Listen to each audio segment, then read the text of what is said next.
All right. We are live. Guys, it took me a really long time to figure out how to record my audio in mono and not stereo.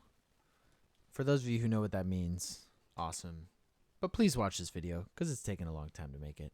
Here we go. Chrome Music Lab 101. What are we doing this week?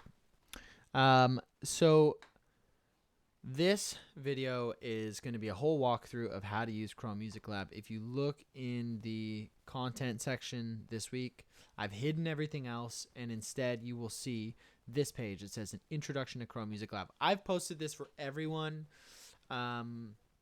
grades 3 all the way up through grade 8, because the program is completely DI. What that means is that you can really use it at your own level. So for some of you that are a little bit more advanced, go at it.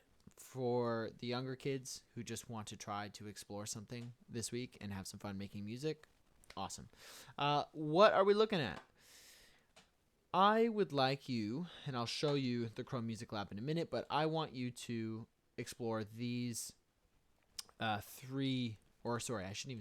these two features: tempo and instrument selection.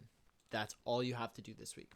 Once you've explored them, you've kind of figured out some sounds that you like, I want you to create a 4-measure melody with a percussion accompaniment, which will total 16 beats. For those of you mathematicians out there, that's 4 measures of 4 beats. We multiply that together, we get 16 beats of music. So what do you do when you are finished?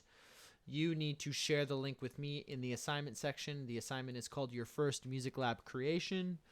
And then in the weeks going forward, we'll discuss some different features of the program, some different things that are available to you. So what does it look like? This is the Chrome Music Lab, and I will go back to the home page. So when you click on the link, you're going to see this interface that has a ton of stuff that you can choose from. We are going to be just using the Song Maker this week, but if you have some free time and you want to see what else is out there, go for it. But we're keeping it simple and straightforward, and keeping the expectations nice and simple. But there's quite a bit here for you to explore, and I recommend that you do. I haven't had a chance to go through all of them, but there's a lot here, a lot to learn. And yeah, the really great thing about the Chrome Music Lab is that it's not a program that you have to download. It's not an app. It's not something that won't be compatible with whatever thing that you are using. I mean, I wouldn't recommend doing it on a phone. If you can, use either a desktop computer, a laptop, or an iPad. But, do with what you have. So this week, we're looking at the Song Maker. So what you are going to do is you're going to open up the Song Maker. It's got this nice little icon that prompts you there. And then this is your blank interface. So what I've asked you to do, I'll review the expectations one more time, is to play around with the tempo feature, and I'll show you what that is in a second. Play around with the different instruments that you can use, and I will show you that in a second. And then create 16 beats of music, and it can be really anything that you want to put together. This is just about familiarizing yourself with how the Music Lab works. So if you look down here, you'll see these little dots at the bottom. You have a kick drum, as you can hear there. Actually, let's not put those that close together. And you have a snare. So for the younger students who haven't gotten on instruments yet, the kick drum is that giant drum that sits on the floor in the classroom. And the snare is the little one that kind of sits parallel with the floor. You should probably recognize the sound of the snare just from me playing it through the program here. And so what we can do, that's going to be your percussion section. I'm going to press play and we'll see what it sounds like. Keeping it pretty simple right now. Maybe we'll make it a little bit more fun.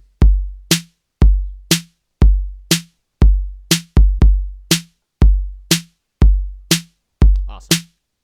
So I've asked you to create a piece of music that has 2 parts, a percussion part and then a melody, right? So your accompaniment to your melody, the thing that accompanies the melody or kind of goes with the melody, is the percussion accompaniment or the percussion section.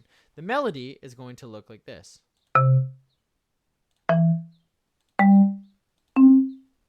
Right? Let's have some fun with this.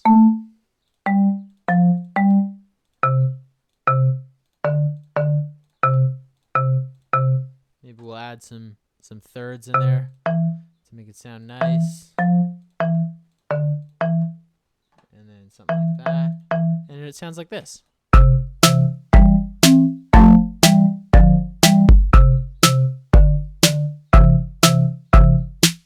Okay? If you submit that to me this week, that's great. That's literally all you need to do. It's just play around with the interface and create a melody that sounds good to you. All right? Once you've kind of created something that you like, explore the different sounds that are available to you. So down here we have the kind of instrument that we're using, or the analog or the electronic instrument that we're using in our computer is a marimba, but you can change that to a piano.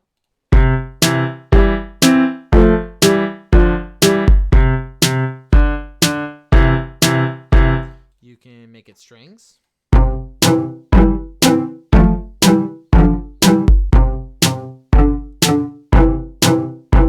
Right? You can make it a woodwind instrument, so that would be a clarinet, a saxophone, an oboe.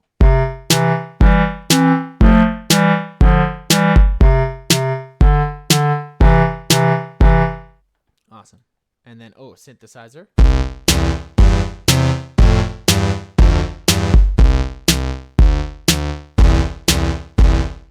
Don't love that one.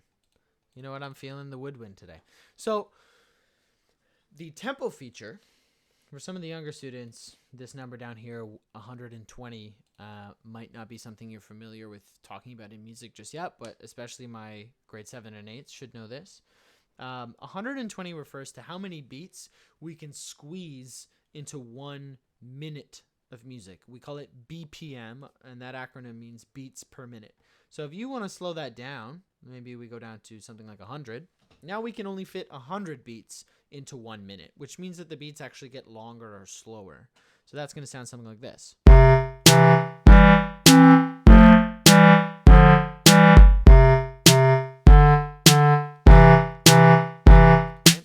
If we crank it, let's go up to 240. So the first tempo we looked at was 120.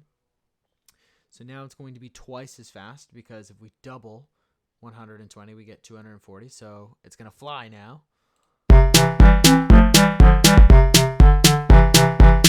So that is what you are responsible for this week, exploring the different instruments that are available to you and the different tempos that you can play around with. And the nice part about the tempo feature, if you have a mouse and a keyboard, is you can just delete it and write in whatever tempo you want if you don't want to play around with this toggle bar here. Also, a really cool feature is you can play around with the type of percussion that is available to you in the kit. I really like the electronic drums. I think they sound nice and crisp and simple, but you can change it to blocks. You can change it to a traditional kit like we have in class. You can change it to a conga.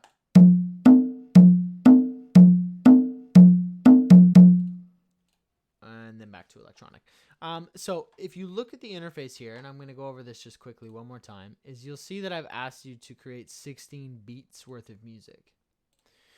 Each one of these columns that's divided by this, this kind of bluish colored line is 1 beat. So if we count, we've got 1, 2, 3, 4, 5, 6, 7, 8, 9, 10, 11, 12, 13, 14, 15, 16 beats of music. And if we group that into 4, as I said earlier in the video, we've got 1 group of 4, a second group, a third group, and a fourth group. So you don't need to fool around with settings. You don't need to change what you see on that screen. I encourage you to explore if you want, but what you are prompted with when you click the link on the hub is exactly the format and the layout of what I want you to be able to submit. So now the next question is, how do you submit it? Here's literally the best part about this entire application, right? Let me just put in some random notes.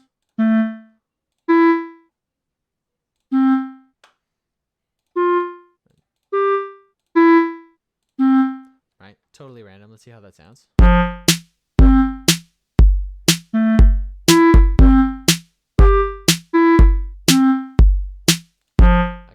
to come down here.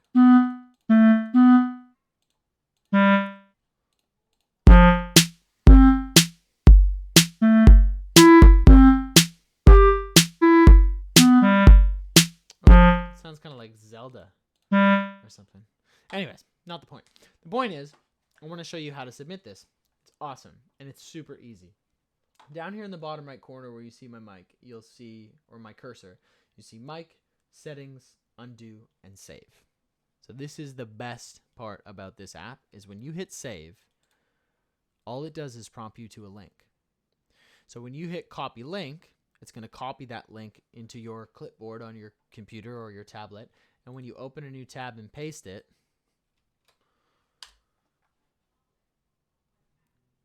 it's saved in a cloud. So if you see, this was the original on my screen that I was working on. This was the submission. You see how I changed those tabs and nothing changed on the screen?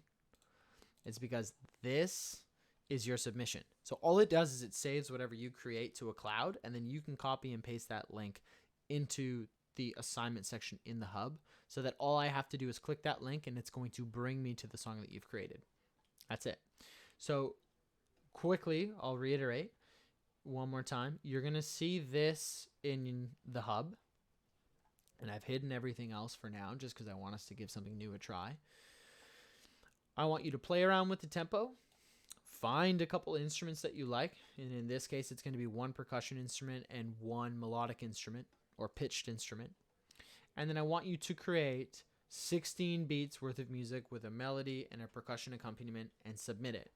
When you are finished, you'll see that the assignment is called Your First Music Lab Creation. All you have to do is copy and paste the link of what you created into the assignment section, and then going forward, once we kind of familiarize ourselves with how to use the features of the program, we'll get to explore some things that are a little bit more advanced and have some fun making some music from home. And the nice thing about this is that we don't really know right now who has access to what instruments at home. So this is an accessible platform for hopefully everyone by now, because I think everyone has some sort of tech at home that they can use. So yeah, enjoy. Other than that, yeah, have fun. Awesome.